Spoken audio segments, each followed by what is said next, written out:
All right, Justin, the biggest storyline that I've been tracking for this past week, and honestly, we probably should have been tracking this for the past couple of weeks, but Aiden O'Connell, Raiders backup quarterback, has flashed a couple in both of these preseason games now, and he looks to be kind of legit, at least from an NFL standpoint, looks to be kind of legit. Now, again, it is preseason. He's playing against backups. So Yeah. maybe there is something that we need to kind of take a step back when we're hyping up Aiden O'Connell here. But is there a legitimate path to O'Connell being relevant? Like, are you picking him up in dynasty leagues? Like, what are you doing with how he's performed over the past couple weeks? So super flex, yes, he is the perfect taxi squad player. Because I don't think there's a scenario where I pick up Aiden O'Connell and I want to start him this season. Should Jimmy G go down? Should he beat out Brian Hoyer for that QB2 job? Like, that's not where I want to go. I don't think relying on Aiden O'Connell is going to be a successful endeavor for anybody this season. But again, you can't ignore what he's done the last couple of weeks. Again, just looking at last week alone, 11 of 18, 2 touchdowns, quarterback rating of 127.8 as I'm looking at the exact list here. So he has flashed, and it's worth mentioning, like you said, he is playing against the backups. He is playing with the third string. He's getting vanilla defense. They're not throwing anything at him to really test him on the defensive side of the ball because he's playing against a bunch of guys that probably won't be at the next level.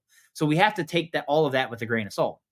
But at the same time, he's supposed to look good against these players. So we can't knock him for looking good against guys he's supposed to look good against. Like, if that makes sense to you. Hmm. So you have to add him in Superflex. He's a good deep stash. Jimmy G has injury concerns. Brian Hoyer is 1,000 years old. So like, like Aiden O'Connell has a path if injuries fall the right way. And you could be looking, again, if things break his way, could be the Raiders starting quarterback in 2024 potentially. Yeah, it certainly seems as if, that Jimmy G is not the long-term answer for the Raiders. I feel like we even knew that once he signed there, that he was not Yep. even the long-term answer. But, this is something that I think you have to 100%, pick up off of the waiver wire right now, and just see kind of what happens. Even if it's, the final piece on your active roster, or you're able to pick him up and stash him on your taxi squad right now, like you just said. I saw somebody compare him to Dak Prescott because Dak was doing the same thing in his rookie Yeah. year where he was lighting up the preseason, looking good against backups. And,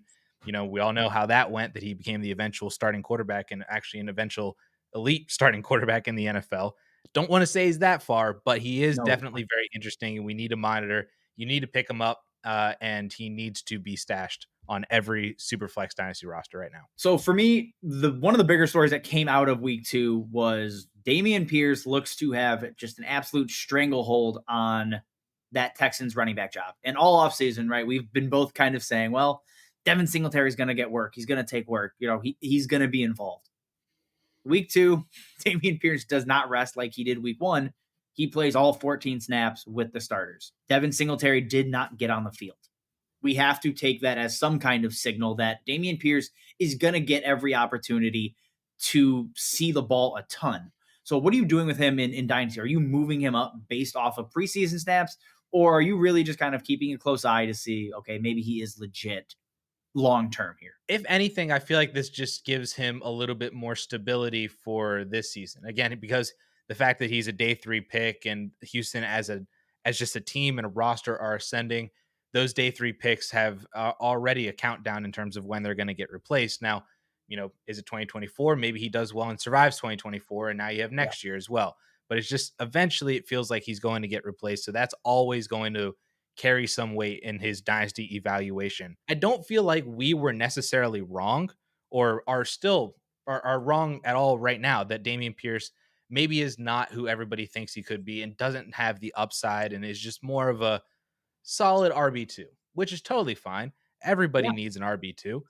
But he doesn't really necessarily have more than that. I mean, he did run a route on every single one of CJ Stroud's dropbacks. He didn't get a target though, which that could have just been that one kind of game, where all Yep. the wide receivers and the tight ends get a target. He did not get a target, and it was only on 14 plays, 8 actual pass plays.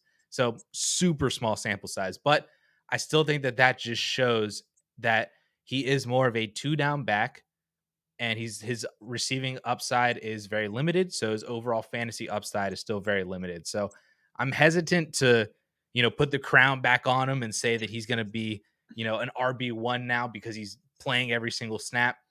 Yeah. But at the same time, it is a confidence booster in him in terms of what he can do for the 2023 season. Yeah, I think this is a good example of actually finding meaningful usage or something meaningful from the preseason, but not overreacting to it. Like there are people I've seen out there that have seen this and said, RB1 season, here it comes, like Dameon Pierce. Well, the problem is Dameon Pierce is still Dameon Pierce. He's still a guy that's not going to probably catch a ton of passes.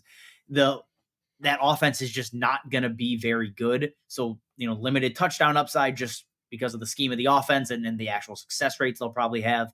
So there are still things we need to be cognizant of that while the volume could be there, the production still may not come just because of how he's going to be utilized and the situation he's in. All right, next up for me, Justin, and this one hits home for me as a Steelers fan, and I don't know whether or not to be happy about this or to be sad about this because you and I both been very anti Kenny Pickett all offseason long, but he Yes. has, at least to start, come out and has looked a lot better than what he did last year. He's completed over 80% of his passes so far, thrown two really, really nice touchdowns, one to George Pickens, one to Pat Fryermuth.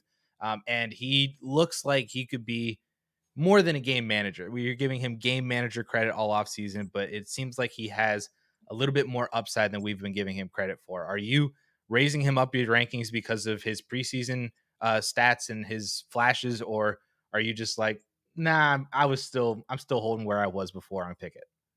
I'm holding. I am holding. I'm not going to overreact to this because again, it's been 3 drives. He's thrown 11 passes. I can't look at that and in good conscience say everything that we saw last season is not necessarily negated, but less important because he's thrown 11 passes and they've just happened to go well this season or this preseason. So no, I'm not gonna react to that. But if he keeps it up for a month and we get to week 5 and he's completing 70% of his passes and he's they're scoring 24 25 points a game, sure, happy to switch up, but 11 passes is not going to make me move off of 16 17, however many he started, and that was just abysmal. Like it was one of the worst showings I have ever seen. And as a Bears fan, I know all about terrible showings at quarterback, so I'm an expert. And Kenny Pickett looked to be the part of a guy that usually plays in like navy and orange. So it's not exciting. I'm still not getting just behind him on 11 passes from the preseason. He is starting to grow on me as a Steelers fan because I just feel like I have You to have to. root for him. I have to root for Yes. him. Um, but I am still holding on where I was too. It's very much similar to what he was like at the end of the season last year. Everybody talks about how much of an improvement he made from just before the bye and after the bye last year. Because Yep. after the bye, the Steelers were doing great. They were winning games and he wasn't throwing any interceptions, wasn't making any mistakes. But the biggest issue that I took from that was that he was not throwing touchdowns. He was not the reason why Pittsburgh won games. He was just the reason why they didn't lose games because the defense held every single other offense to like 15, 16 points. And the Steelers offense Game did just manager. enough to score, 17 to 20 points. Game manager. So the fact that he's thrown 2 touchdowns and the one to George Pickens was phenomenal. The Pat Yeah. Fryermuth one was an absolute dart on a line. Looked fantastic. These are the flashes that we saw from him throughout the year last year. Again, like I said, I just want to see the consistency. And 11 passes is not enough for me to say that the consistency is there yet. It's just the fact that he's done it for a drive in one game and 2 drives in another game. That's essentially all Yeah. he did last year as well too. Is that he had one drive in one game and scored a touchdown to end it, like the Ravens game, and then Yep. the other 98% of the game was absolutely terrible. So we'll just see Not how the season ideal. plays out. Not really changing anything from my end. So sticking with the Steelers theme here, we have to talk about Jaylen Warren. Obviously, he rips off a monster 60 plus yard run this week, and all of the chatter is Najee Harris ain't doing that, right? Najee's not doing that. He's not housing a 60 yarder. That's never happening. What are you doing here? Are you in on the idea that Jaylen Warren is actually like seriously going to push Najee for work, that this could get to a 50-50 split? Or are you just taking this as, hey, Jaylen Warren is probably a priority handcuff and Najee's still the dude? I see it as Najee is the workhorse. Jalen Warren is, like you said, a priority handcuff, but I think that he has flex appeal in certain matchups or certain weeks during the season. I think that he has the ability to become an explosive change of pace back that we are interested in, throughout the season at various points. But Mhm. I mean, you look at the snap counts for the Steelers this past week, 7 snaps with the starters. Najee Harris played on 5 of those, ran 3 routes, got 2 carries. Jaylen Warren played the other 2, and just happened that one of those carries ended up being a 60-yard absolute house to the touchdown. He did get the 3rd and 1 carry as well, or the 3rd snap on 3rd and 1 as well, and then house the Right, next play. So then I right. think again, he's getting some 3rd down work. They're going to sprinkle him in. He's getting utilization, but I feel like it's kind of like how Samaje Perine was to Joe Mixon last year. Like Yep. Joe Mixon was the workhorse. He was the guy, and then would get spelled for third downs and every other passing situation as well too, which might be annoying for Najee Harris managers out there. Because I mean, if you were a Mixon manager last year, you're probably annoyed at how often you saw Samaje Perine out there. Yeah. But at the end of the day, Najee Harris to me is still a back end RB1. Not worried about his usage. What this does do, though, is make Jaylen Warren, I think, more interesting than just a direct handcuff. I think he'll have opportunity to do it in the season to be playable, even when Najee's healthy. Agreed. And I saw some people compare this to the new Zeke Tony Pollard. I'm not going to that. I'm not going to Mhm. that at all. I mean, just from a talent standpoint, Jaylen Warren is not Tony Pollard. Najee Harris is not Zeke of last season. Like these are very different backfields. I think ultimately this ends up 60-40 Najee, maybe 65-35. And Jaylen Warren, again, like you said, falls into the end zone, catches a couple of passes, is one of those interesting pieces on a bye week you can toss in and say, you know what, he'll get me 8 to 10 points potentially. That I think is where he is. And then should Najee go down, he enters the top 20 running back conversation just because there's really nobody else behind him. So that is where it's at. Like he's a clear cut handcuff. I'm not going to overreact though to a long run as fun as it was to see. Like I'm not going to say, Najee, you are in trouble. But you know what, Justin? You know what I am going to overreact to is Sean Tucker and his performance Yes. this past week with the Tampa Bay Buccaneers. I mean, I get it. Again, this is kind of like going back to the Aiden O'Connell stuff. It was against backups, right? But at the same time, it's really awesome to see Sean Tucker perform well in an Yes. NFL setting. Seeing him healthy from whatever the medical issue that he had that caused him to go undrafted. He also had a touchdown in week 1 that was called back by a holding penalty, so his stats could look even better, and we could be talking more about Sean Tucker had that play actually been upheld. But from what I've seen so far, I think I'm ready to say that Sean Tucker has the ability to really cut into this Buccaneers offense, essentially the first team offense, and work his way into Rashad White's role and kind of be what Leonard Fournette and Rashad White were last year, which they were both getting a lot of volume. Mhm. But if Sean Tucker's able to carve out a role for himself as like the RB1B in this offense, he's going to be fantasy relevant and he's going to need to be rostered in every single dynasty league if he isn't already, or somebody that you need to go out and grab right now before he actually does start performing in the NFL. Are you seeing it the same way I am? Oh, of course. Absolutely. And I love Sean Tucker. We know this. We are Sean Tucker fans here at DLF. The piece I want to bring up where I think he's going to just assert himself and make himself the handcuff. Again, 7 for 37. Rips off a 26-yard run, so that's a chunk of, the other 6 for 11. Not ideal. But here's the thing. Keyshawn Vaughn in the same game went 4 for -8. -8 yards. -2 per carry. Sean Tucker may not have been great on every carry, but I know Keyshawn Vaughn was bad on every carry. So that says a lot. I think come week 1, week 2, Sean Tucker's the backup here. It's not going to be Keyshawn Vaughn. They have watched Keyshawn Vaughn for several years. Keyshawn Vaughn has never been anything ever. He cannot get on the field. He doesn't really do much when he gets the ball. They are looking for a guy to take work, and it's going to be Sean Tucker. I'm there. If he's not rostered in your league, he needs to be. Again, because he's just a handcuff. We talk about this all the time, right? The easiest players to roster are backup running backs because all they carry is just untapped upside, untapped potential.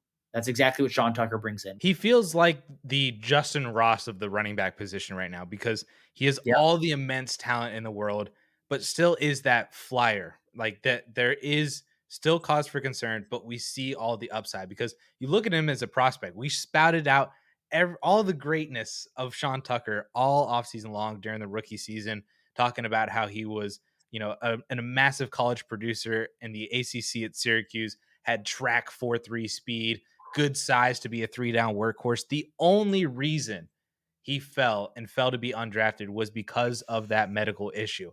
But if he's healthy, even if he's just going to give you a season or two, even just really one season, that's entirely worth it for the price that he's going at right now. Free. I, I just, it makes my heart so happy to see Sean Tucker do well. I get that it's a preseason, but boy, I'm going to be just insufferable if he's actually going to convert this into like actual meaningful football. It's going to be amazing. Absolutely. Hey guys, sorry to interrupt this video, but I wanted to let y'all know about our YouTube memberships on this channel. If you want extra bonus content from Justin or myself, access to my prospect database for all rookies since 2001, access to our exclusive Discord channel, as well as badges and emojis, then check out the YouTube memberships using the link in the description down below. The bonus content tier is what you're looking for more DLF on YouTube. Thanks for checking it out, guys, and we'll get back to this amazing video. So we've talked a lot about quarterbacks today. I want to bring up one more that has unfortunately done well. I say unfortunately because I'm a Bears fan. But Jordan Love, through the preseason right now, is 12 of 18, so 66% completion percentage with 2 touchdowns. Again, I don't know if he's good. I'm scared that he is. Addison, where are you? What are you doing with Jordan Love? Have you seen enough to start to think maybe he is the guy in Green Bay, or is this just he's playing vanilla defense and he's just not necessarily chewing them up, but he's playing well against that? It's a little bit of both, to be honest. It feels very similar to what we were talking about with Kenny Pickett, where it's great to see these flashes. It's great to see that he is able to, put some of this together and actually make plays happen and, score some touchdowns in the preseason.